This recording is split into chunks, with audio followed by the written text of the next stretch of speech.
Pisces, and welcome to Somewhere in Between Video Readings. My name is Eric Francis Coppolino, your astrologer for now, for the next hour or so, here with some details about your 2024 astrology.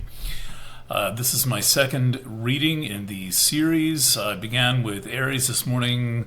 I am planning to work my way backwards in the fashion that I learned from Alice Bailey to work the zodiac in the direction of the soul's progress. So that would mean Aries, then back from Pisces to Taurus. But so far, I'm planning to skip Aquarius. So that may or may not affect you, but I'll get to Aquarius at the end after I already know everything. For now, I'm up to Pisces. I'm here in the Astrology Chalet in Rosendale, New York, where I have come to find a little bit of quiet without the street in front of me, protests, fire engines, and delivery trucks coming and running their engines. An environment much more suited to this type of contemplative work. And I'm here to tell you a bit about your 2024 astrology. I'm not basing this on the written readings. I haven't even reviewed the written readings, so it's going to be as close to a fresh reading of the chart, having done it a few times and worked on it. But I'm just going sua sponte without any notes except for this chart. This is the simplified, abbreviated version of your chart. You have a version of that with your written reading.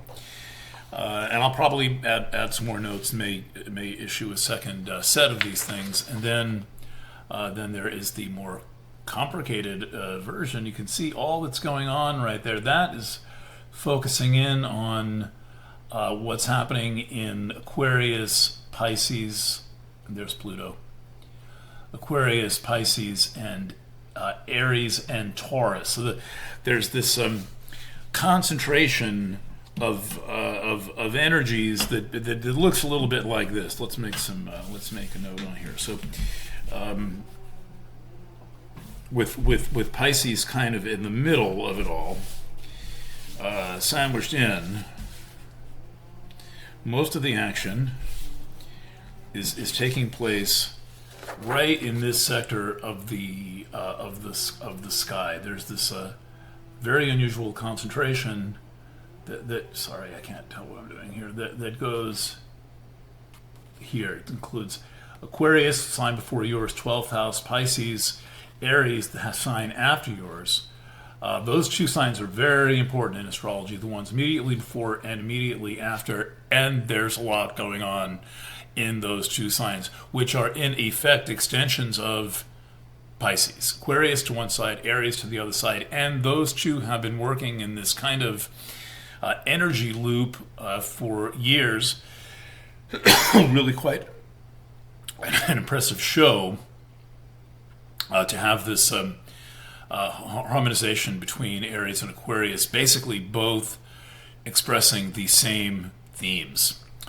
Okay, and then Taurus, the scene of a major conjunction involving the ruler of Pisces, Jupiter, and then Gemini. Important stuff going on in Cancer, but not quite like, not quite on that level. I'll get to a bit of what's going on in Cancer because it may have a bearing on things, but for the moment,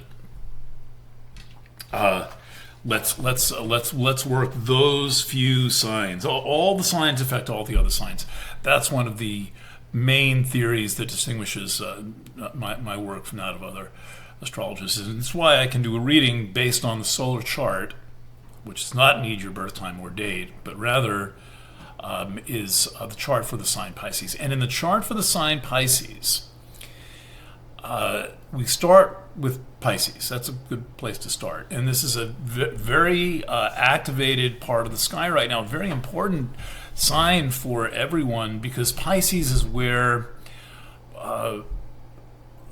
humans, the things that Pisces represent is where the humans find relief and escape from the grind of life.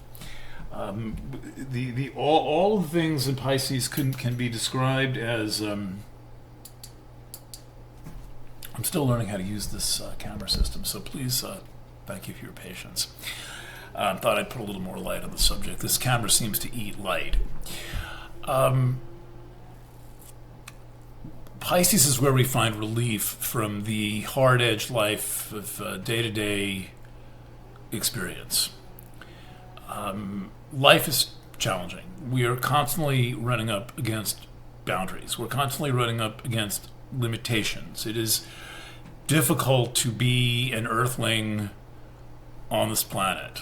There are constant challenges. There's the constant need to be dealing with one authority figure or the next. It never seems to end. And Pisces is where we go for respite.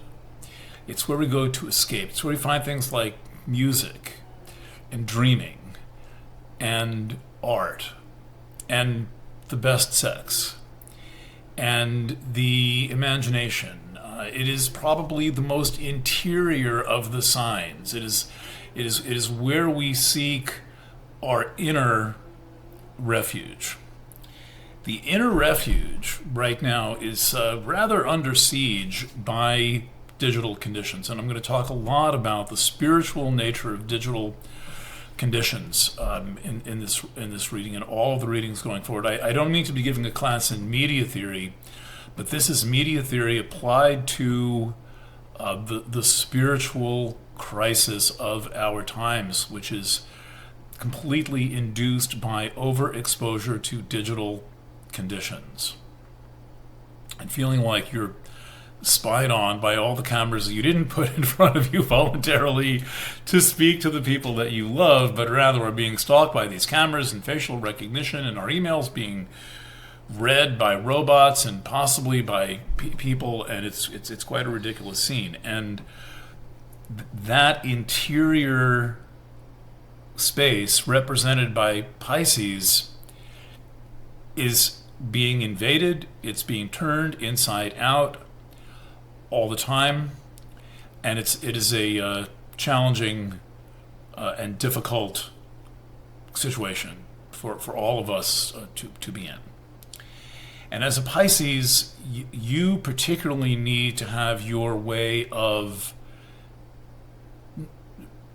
getting out of the dominant consciousness of all of this pressure and responsibility. I mean, it's one reason why the sign Pisces is associated with various forms of escapism, including drinking and drugs and all of this stuff. But what Pisces really needs is pleasure. Pisces needs to have fun. Pisces needs to indulge its Dionysian side and its your need for escape. To have that without messing up the rest of your, the balance of your life requires boundaries. So when we consider what's going on in Pisces, there's this interesting interplay between Neptune in Pisces, which has been around now for since about 2011. Incredibly. I mean, I remember Neptune going across Aquarius. It seemed like it was taking forever. And now Neptune in Pisces is almost done. And that's one of the elements of big news this year. It is not done this year, but it is toward the end of the year, particularly in transition into Aries. It goes all the way out to the last degree of Pisces.